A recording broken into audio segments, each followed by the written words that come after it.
everyone, and welcome to another special panel discussion as a part of the 100 Women to Watch campaign. We have an inspired co-creator and collaborator here with us, Alina Pantaleev, who has brought up a really interesting topic. Alina, would you care to share? Yes, thank you so much, Kai. Thank you so much for organizing this. And this is wonderful and a privilege to be here. And it's a very passionate topic of mine because I've been through the realms of healing. I've been through the realms of spirituality. I've been through realms of parenting and motherhood and so many different realities. And yet, what I do find all of them were missing is that level of integration into the human experience.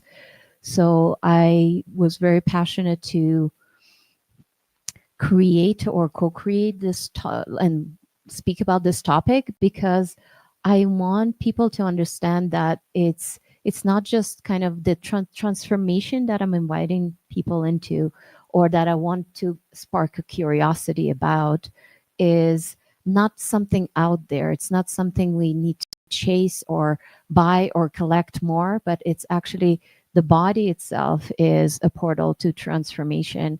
And sometimes it actually is overlooked or bypassed to grab and collect more information, more experiences, more shiny objects. You know, you name it. You can go through spirituality to shopping to any different kind of trying to find ourselves outside of ourselves. So the practical human experience is actually bringing us back to ourselves, knowing that this wonderful compass and this wonderful territory in our body has all the answers that we're looking for. And so how can we make it not so esoteric out there and woo woo, but how can we make it much more practical and accessible through our own, triggers, through our own day-to-day experiences, through our own interactions and relationships, whether it's with ourselves, our partners, our children.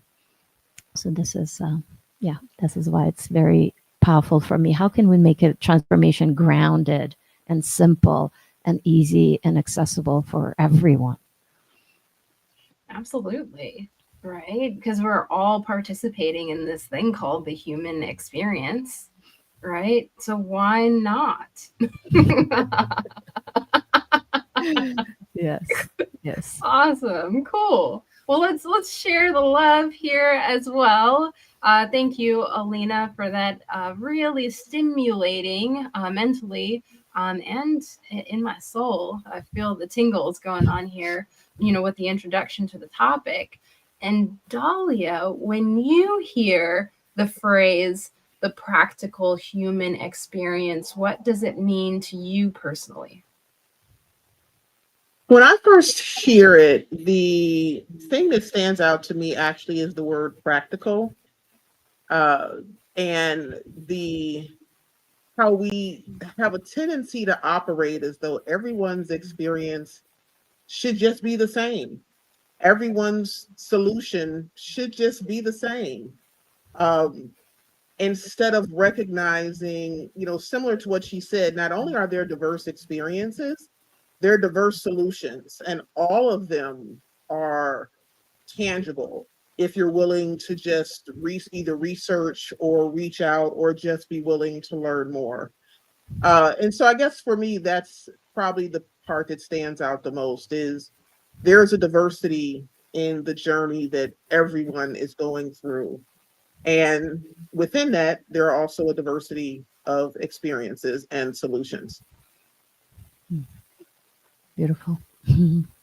How profound, Yes. right? Yes, for sure. Tell us more, Alina. Yeah, I when I hear you, Dahlia, that's so beautiful when you're saying that there's if we really would dive into one specific and maybe embody it, maybe I'll call it a little bit more integrated, embody it, maybe we'll find that solution. What kind of what it sparks, unfortunately, because we got so used to be distracted and more so, right, with technology and so on.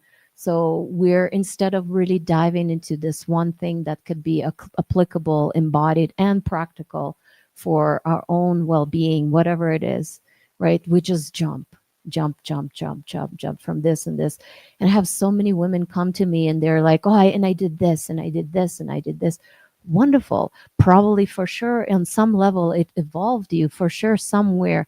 And yet she's still unhappy, and yet she's still not there, and yet she still feels empty. So for me, it just kind of indicates, can we perhaps find and fine tune, our bodies, bringing back ourselves to our bodies, fine tune our compass, our intuition, especially as women, right? As women, our intuition. Can we fine tune our intuition and attune to what it is really that speaks to you? And can you just stick with that and embody it to the full depth of what it can give you? So that then you can say, okay, I try this. Because I have a lot of women, oh, and I tried this and I tried this. How long did you try it? Did it work for you? Well, I did it for a week or two. Like, no, how about you try it for 3 months and then you come and tell me that it didn't work? So maybe I hear a little bit of that. How can we connect and dedicate ourselves and commit ourselves and dig a little bit deeper?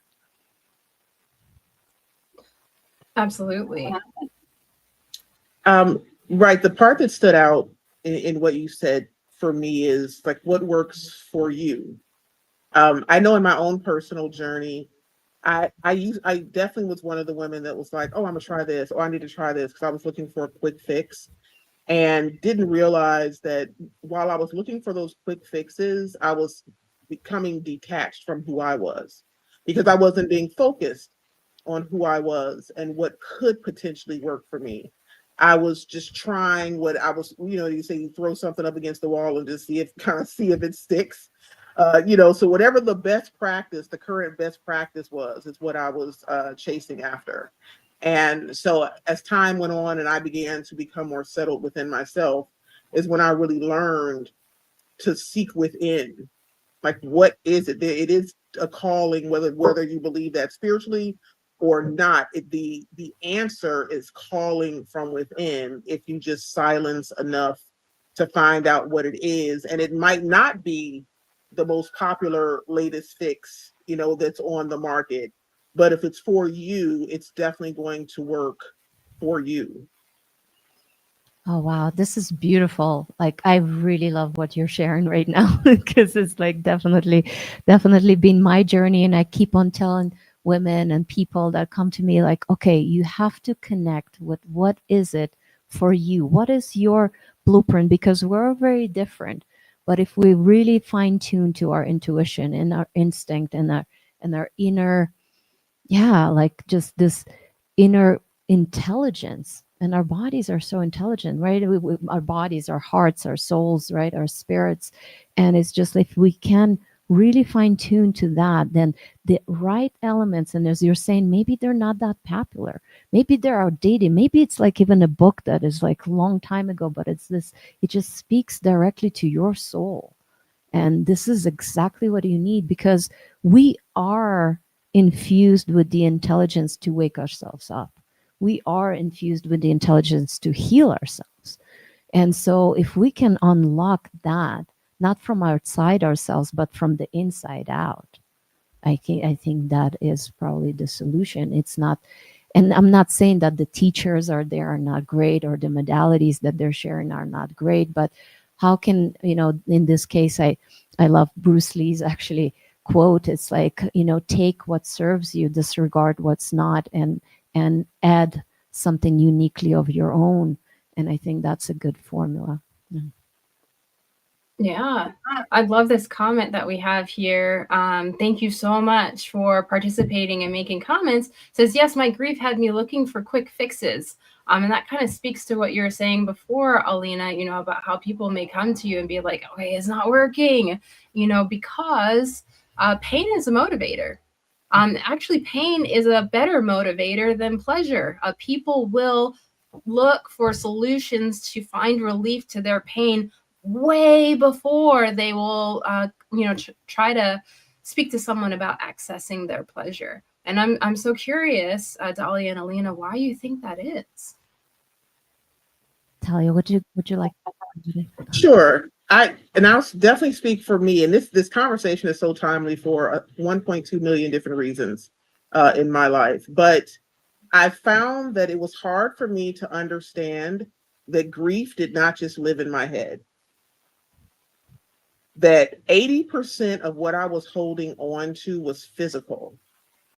Like I could completely rationalize and verbalize and speak eloquently about what I was going through, but for some reason was still struggling. And at some point I just couldn't, I got tired of it. And I was like, there's got to be something wrong, because why do I know what's wrong, but I could not seem to fix it.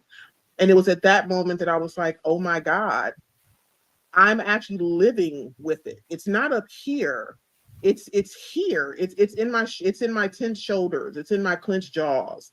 It's in everything. It's in every movement that I make. And so once I accepted that, um, is when I started the process of being able to look outside of this. And so again, for me, pleasure you can rationalize. You know, it's happy. You feel happy, etc. But pain, and especially if you've gone through trauma, it can be a little bit of a puzzle that you're trying to figure out what piece goes here, what piece goes there. And not all of the pieces are able to be fixed in one way. You may need to cry, but you may also need to do somatic exercises. You may need to work out, but you may also need to pray more. It can be very complex a little bit, and I think so. That's why I think people don't necessarily.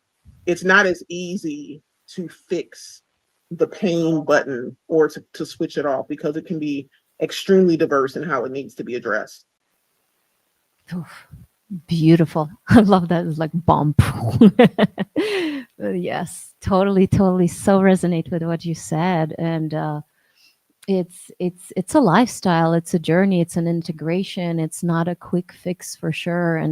And because pleasure, you see, pleasure is so accessible very quickly, and therefore, it's just much easy to cover the pain, because pain takes courage to face, right? And so and the issue is, if even before the actual inner pain, there is the fear of anticipation of feeling that pain, is actually even more scary than actually going and sitting with that shame, or sitting with that, I don't know, grief, or sitting with that even anger. Like, I had to sit with so many things somatically, and it was just my anticipation of going inside and meeting myself fully, as Dahlia, as you were saying, with our bodies, right here where it was, hear what I was running away from. And I was trying to find it outside myself as that quick fix. And even interestingly enough, I'll add even that element not everyone is aware of. So I chased enlightenment for many years. And so I really know transcendence, and which is most fundamental and most profound and most beautiful experience that happened and shifted everything inside me. Yes, I found God. Yes, I meditated the hell out of this human existence and human experience. I wanted to run away, fully run away from it. And so, yes, I found it. And then I came back to this body, and this body was still conditioned. My mind was free. My body was still conditioned. And so I didn't know how to relate. I didn't know how to speak in public, how to do videos. My core trauma was my voice was lost in sleepaway camp when I was 6 years old in USSR. I was so humiliated that, like, it just disconnected from me. So to recover that, the somatic inner journey had to begin in by going and deeply feeling everything I was running away from initially. So of course it's not for everyone, but and it is. It's like it is for everyone who already lived through that saturation of suffering, and seeing that all the quick fixes don't work, and overcompensation, as you were mentioning, Dalia, in the head, and doesn't work. And when we tried so many things that don't work, then life, either God, life will put us face to face with something that we will have to face. We'll have no choice. And that's when we slowly start to humble ourselves and be patient enough to sit in the fire of truth. Yeah, yeah, right. Um, oh, we've got some gratitude coming in. Thank you both for addressing those points. About having a life shift and also just acknowledging that it is a roller coaster of understanding. And thank you also to those who are watching for being a part of the conversation. And as we get in touch with what exactly it is that we are here to do, and that underlying feeling of purpose, that's here with us on a daily basis, how do we tap into that? Maybe what are some of the practices or habits that either of you have to stay grounded in authenticity? Mm. Sally, would you like to go ahead? Um, I would say one of the biggest is I am honest with myself. I am, and I don't want to say brutally honest, but I am honest with myself. And I am honest with myself in the sense of if I can't handle it, I'm honest with myself that I can't handle it. If I need to stop and ground myself, I am honest with myself that that is exactly what I need to do. And sometimes it is challenging because you do go through, I love that she said the roller coaster of understanding, because it is a roller coaster when you, especially if you're the type where I would consider myself more of an A-type personality, where you handle everything, you got everything, together, things are boom, boom, boom. You like stuff to be streamlined. To find out that you are not that way, that you require flexibility, that you require a lot of grace, can be very difficult and extremely humbling. Um, so I would say that for me is I keep, not only do I have a journal, I have post-it notes around the house that sometimes if I'm in the middle of something and I feel myself go into fight or flight randomly, like I'm not doing anything watching Scooby-Doo and all of a sudden my body goes into fight or flight. Like I will pause for a second and ask myself, like, what is going on right now that I'm feeling this? Because as you said, the fear of going through it again is there, but I'm more afraid of living in it. I don't want to live in it. And so because I don't want to live in it, I'm willing to go through that exposure, whatever that is. And so like I said, for me, it's all about honesty and doing what it takes and holding myself accountable to those things has been and continues to be, I would say, the greatest door opener for me as I continue in my journey of healing, flourishing, etc. Mm, it's beautiful. Yeah, this is can so relate. I always call it radical honesty. Yes, radical honesty. Can we be radically honest with our own internal experience and not run away, not self-abandon ourselves again and again? Because we did that for a long while, and that's why we're suffering. Because we're disconnected from ourselves. So that what you shared, Talia, is just perfectly up my alley. And it was for years. What I had to do is deeply going somatically and not avoiding myself anymore, like really meeting all of myself. And it was a training. I was becoming a certified facilitator in a somatic modality that I'm sharing right now with people, and had been teaching people for a while. But I was lucky enough to, not lucky enough, of course, I put myself into, I needed the integration, so I did for quite some years. And I feel the first 4 months or so helped me to get rid of a lot of, like, to meet a lot of the darkness I was avoiding.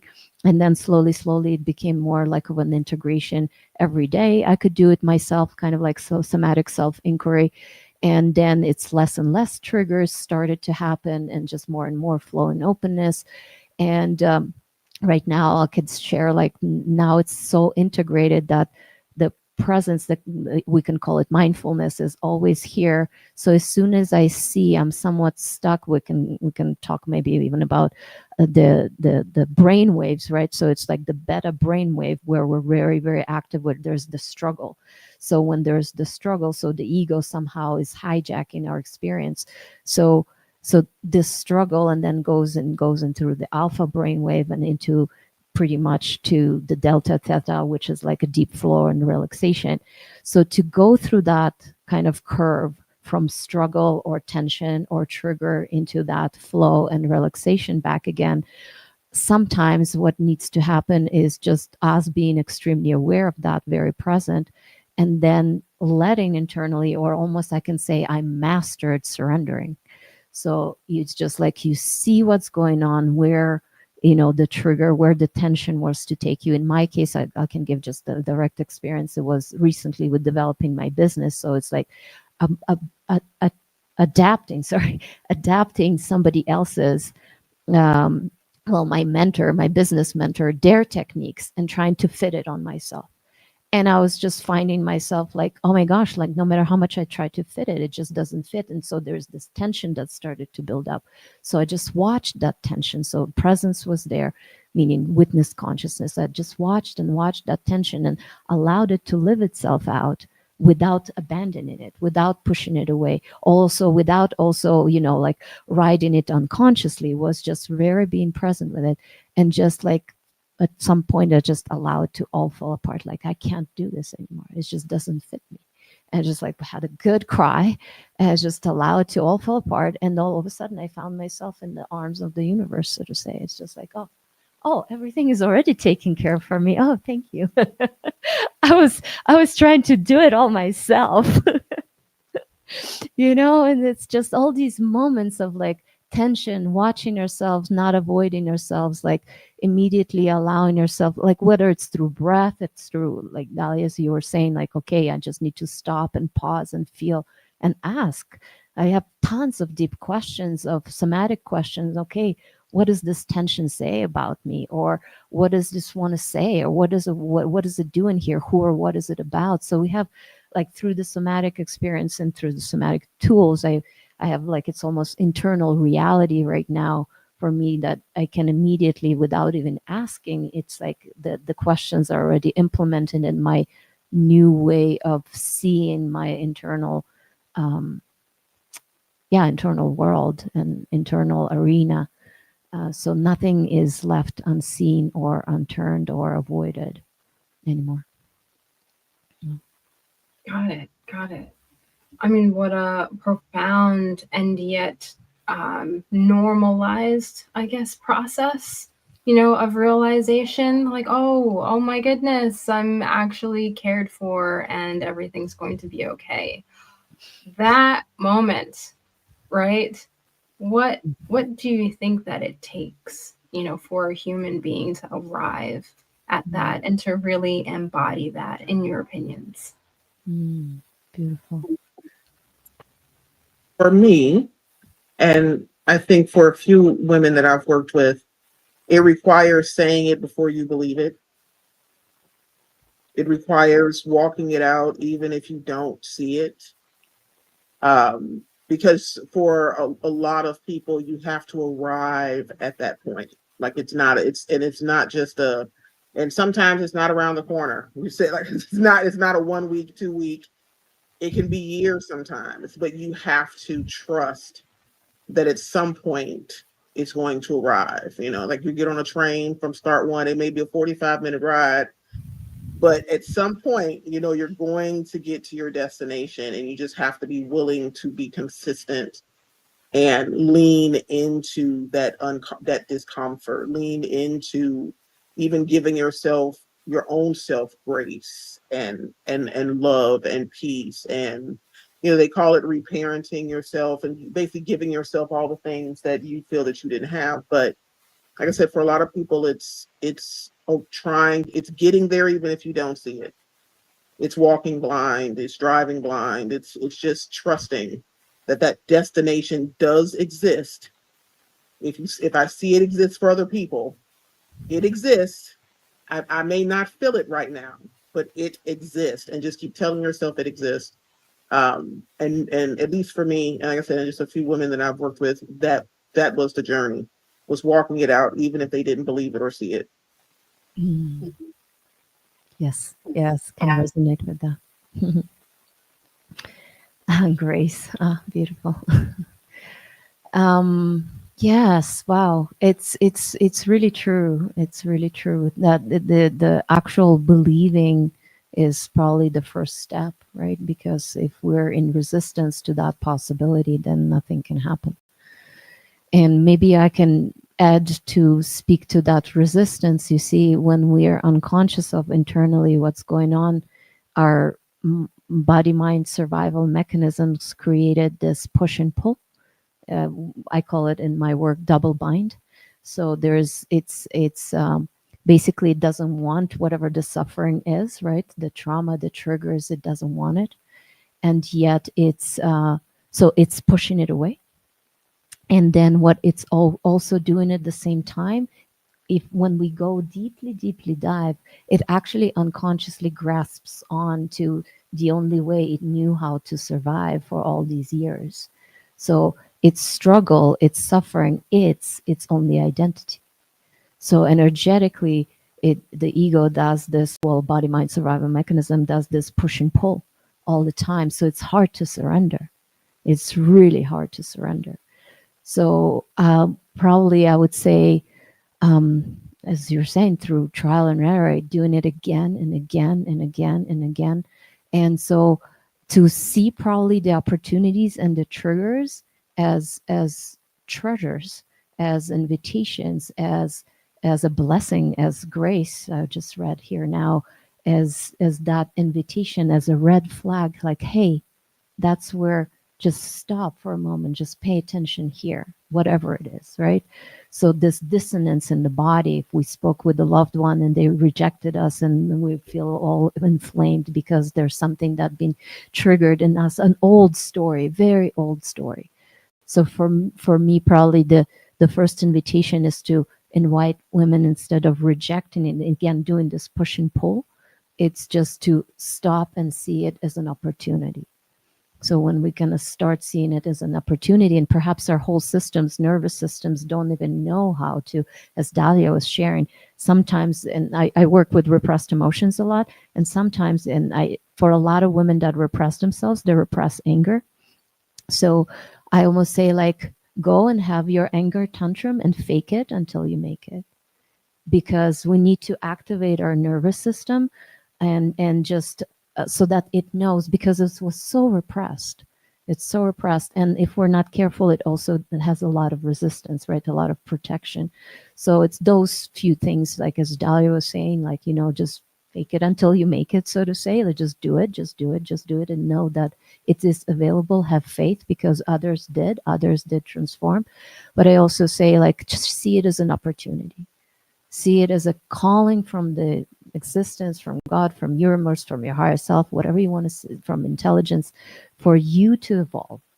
So this is a sign for you that you outgrew your old shell, and you really are, you really ready to get beyond that, because you already feel that you are attracted to other people who are already living that freedom, right? So there is something in you, that intelligence in you, already saying it is possible for me too.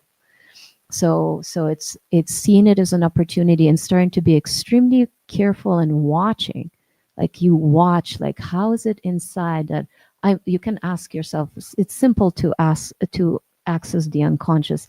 You basically close your eyes, connect to your body, and you can ask yourself, I'm not resisting, this trigger in me, or I'm not resisting my reaction to this person. And so you'll catch immediately the resistance part. You'd probably say, oh, yes, I am. And then, you can ask yourself to see the attachment. I can let this go. I don't need this internally. And your whole system, well, oh no, I do need this. So you just starting to slowly, slowly educate your inner realm that it's not just something that we need to avoid immediately, or we need to, numb immediately or distract ourselves. But slowly, slowly, we can train our nervous system to be just present instead of reactive. And so we override the trauma response. And when we override slowly, slowly the trauma response, the ability, when we are more present, maybe when we're no longer pushing it away or no longer grasping on, maybe we can surrender. Yeah. Thank you for that, because you're talking about possibilities here, right? And there are some ways that maybe we can fall back into habits, but still allow the possibility to be there, as you both have described. So it's great to know that that's possible and that we can make room, for our nervous systems to heal or adjust or to evolve, and for the possibility to Sorry, still my be camera. I'll leave present. it. It's okay. It's all good. It'll come back.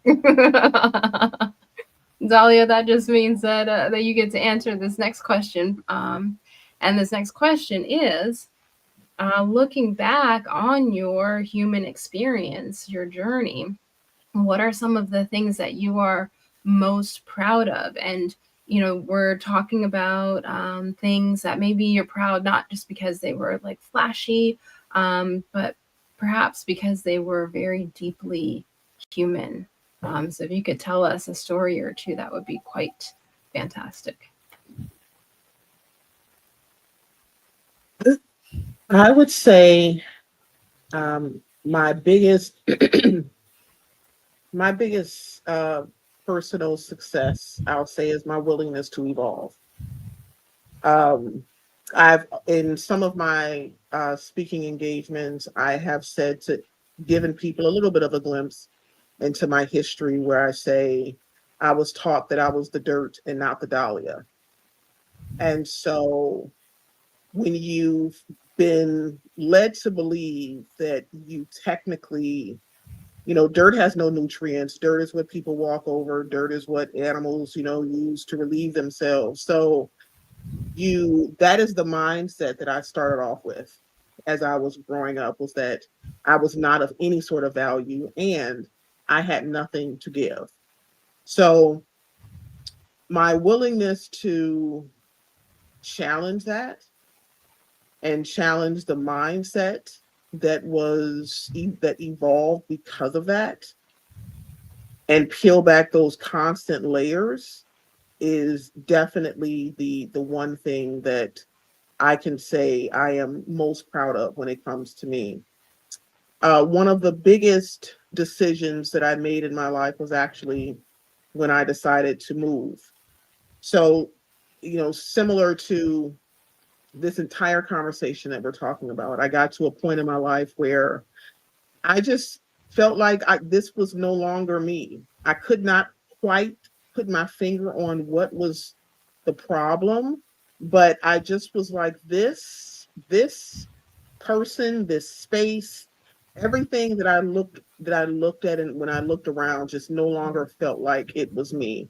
And it was because I had outgrown, at that particular point, I had outgrown a lot of the lessons that I had been taught, and I was ready to evolve to something different. And I literally blindly packed up my car, sold my home, everything, and moved to Texas. I literally just left. No, the bulk of people in my life did not know, because I did not want anyone to deter me. I just knew that Dahlia needed something more. And so when I speak about, walking that walk without necessarily knowing that what is on the other side, that's where that comes from, is because I just knew whatever was going to be on the other side of that wall has got to be better than this place that I'm standing in. And so I moved to Texas blind, and had never been here, but I was ready for a new opportunity. I was ready for challenge, and I was ready to experience a part of myself that I did not feel like I was able to experience back home. I wanted that challenge. I wanted that discomfort that comes when you're not in familiar territory. I wanted all of those things because I wanted to evolve. And so, like I said, my willingness to peel back layers and consistently challenge myself and find out what is the value, why did I go through everything I went through, why, to find out the why, um, is what keeps me moving. And in full transparency, the more I walk this out and the more those answers become transparent to me, the more my story becomes one of strength and not one of weakness, because I'm able to truly value what I went through and not necessarily look at it in just the glass half empty. I'm able to see it now from the glass half full and how I can use that overflow to really pour into other people's lives, especially women. Wow, what a powerful story. Love it. I love it. What was the question? But so beautiful. I can relate. Yeah, Kai. Yeah. Thank you, Dahlia. That was quite profound. And as you can see, we have a viewer that can really relate. She says that her daughter did that during the pandemic. 12 hours away, she moved to Texas. Extremely brave. And admittingly, this person is still trying to leave their comfort zone, right? It's something that we get to explore on our own, is deeply personal, and we get to make a move the way that we feel it is best, in terms of our next step. So the question is, what is it that we can celebrate from our human experience that we're proud of? And perhaps it's not, the shiny things, or, something that may be apparent to everyone else, but perhaps something that is just deeply human, deeply you, Alina. Would you like to share a story with us? Well, first of all, Dahlia, I'm like really relating to what you shared. Like just really changing your reality is so sometimes is so important and very bold and very courageous, and yet with lots of faith, right? Not knowing, moving into that unknown. I myself had to say deep yes of actually moving to Mexico from Canada and just uprooting my whole family. And maybe that was the boldest move that I feel as a human being, saying yes to that radical shift during the pandemic. Actually, one of the listeners were mentioning, and I said, okay, my heart and my alignment, and no matter how much, that's an interesting part. No matter how much, because I already had the somatic modality, I had already the presence, and like no matter how much I worked on it, like, well, maybe I'm gonna love the winters, or maybe I'm gonna integrate more, and let maybe I like just deprogram it out of my system. And no matter how much I tried, it's just like everything in me just said no. Like if I was a bird, where would I be in winter? And I'm like, I definitely won't be in Canada. So I'm like, bye. So anyway, packed everything, sold everything, and just radically we moved to Mexico. And I don't know, something energetically happened here. And all of a sudden, just this beautiful flow of my work and my offerings just were so much more in alignment. Where I live, it's a small mountain town, and there's a lot of healers here, and they're almost like really were passerbys, but the vortex of the energy here kind of traps them here.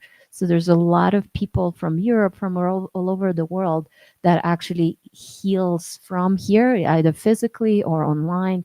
So there is something in this place. So probably was like a very radical, bold move. And I know because everything in me hated to immigrate. I'm a child of an double immigration. We immigrated from, my mother was running away from USSR. So I moved when I was 10 years old to Israel. And then from Israel, she moved us to Canada, to Montreal. So I lived double immigration. So that was the last thing I wanted to do for my children. But I had to stay true to myself. And they're so happy here. It's I have three boys. I mean, two smaller ones, so they're still in schools here. But it was so good for all of us. And it's interesting, and it takes that much faith. I'll maybe wrap it up with this. So my family, actually, with the father of my kids, we were for 13 years together, well, 14 years together. And when he's actually Mexican, so him arriving here, he got attached to the old conditioning of being a Mexican. So very disrespectful, and the very low paid work for lots and lots of hours. So I'm like, oh my gosh, like, so he came back to that poverty mindset. And so it was so unfortunate that actually our family, me and him, we fell apart. So for 3 years, like it took that interesting, but the faith was still there that something somehow was supposed to be here. So here I stayed, and he moved back to Canada. And so I stayed with my children. And it's interesting enough now, the last 3 days, he actually, 3 years later, after another marriage that he's been through, he's back, all grown, not a boy anymore. And our family is back together. And it's just, I don't know, miracles happen, never know. They sure do. They sure do. And thank you for being a testament to that, you know. Um, and here is our last question as we do wrap up this intriguing conversation. And I'll ask this question, but also please add in, where a person can find you, if they'd like to be in touch with you. This question is that if someone who was tuning in with us today walked away with just one reminder from what it is that you've shared, perhaps about navigating their own practical human experience, what would you want or hope, for that to be? What would you hope for them to take away from this conversation with them? And again, please repeat where it is that people can find you and be in touch with you. Dahlia, you want to go ahead? I would say if there's one thing that I wish people would take away is that your journey is your specific journey. And that means your problems are your specific problems, and your resolutions, your solutions are your specific solutions. Nothing about you as an individual is general. And so just like you were created, everything about you needs to be created, your solutions and how you work through things. And you can alchemize whatever you've gone through. You can take the worst pain ever and turn it into a way that gives you strength. You just have to be willing, again, like I said earlier, to just ride on the train and get to the final stop. So if you are looking for me, I am Dahlia Cummings on LinkedIn. You can find I am Alchemized on YouTube, because I do have a full podcast on YouTube where I talk to individuals about personal growth and the things that they've gone through and alchemized to become the best person, or the person that they are today, or Rebel Alchemy across most major platforms. Beautiful. Wow, what would I suggest or recommend or share with others? It would be probably get curious. Get curious about your pain. Get curious of why life is not working out for you. Like, get curious why relationships not working out. Get curious of why there's these patterns that you're probably by now are so aware of, but they're repeating themselves. So probably would be my first invitation. Get curious, invite those triggers as opportunities to stop and feel instead of run away and numb or cover up. And get to know yourself, exactly as Dahlia is saying. Like, start to to know yourself. Like, start to be attuned to your intuition, to your connection with God, or whatever you want to call it, to your connection with deeper and more wider and vaster intelligence. And so that when you fine tune yourself and you know how to listen, like without ears internally, you know how to listen, then the solutions that you need exactly uniquely to you will start showing up as people, as this conversation, as opportunities, as books, as a tree.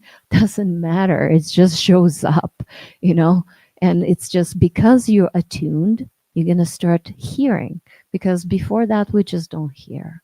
And not because we're not listening, but just because we didn't we didn't refine that wonderful instrument that we have, which is intuition and instinct. We've been worshiping our head and our intellect for too many years and too many centuries. So, as especially if it's women listening to this, as a woman, you are a powerhouse of intuition, and we've been repressed for so many years and for so many centuries and lifetimes. Burned for our refined attuned instruments that we are. So, discover that about yourself, and everything else will start showing up. Mhm. And where can people Yeah. find you? Yes. Forgot about that. Well, I was a bit in a transition. So my old website, which was Presence Alchemy, but it's no longer alive. So they're building. You can find me on Facebook as Alina Panteleev, or on YouTube as I'm just restarting my channel as Soulfire Unbound. And you could find me as soulfireunbound.com, which is built and going to be out very, very soon. I have professional web designers that are working on it right now. But yeah, this is wonderful, and thank you. Thank you again for inspiring the topic for our conversation today. This is, the building blocks, of who we are. So quite a profound yet mundane, conversation topic, and I'm so glad that we were able to have it together. So thank you both for your time, your presence, and of course, thank you to everyone who's watching. You are participating, even if you haven't said anything. Your presence makes a difference. And thank you all to the supporters of the 100 Women to Watch campaign. Alina and Dahlia are certainly women to watch, and I hope that you find them and contact them and share your stories as well. So, wishing everyone a fabulous day and stay visible. Beautiful.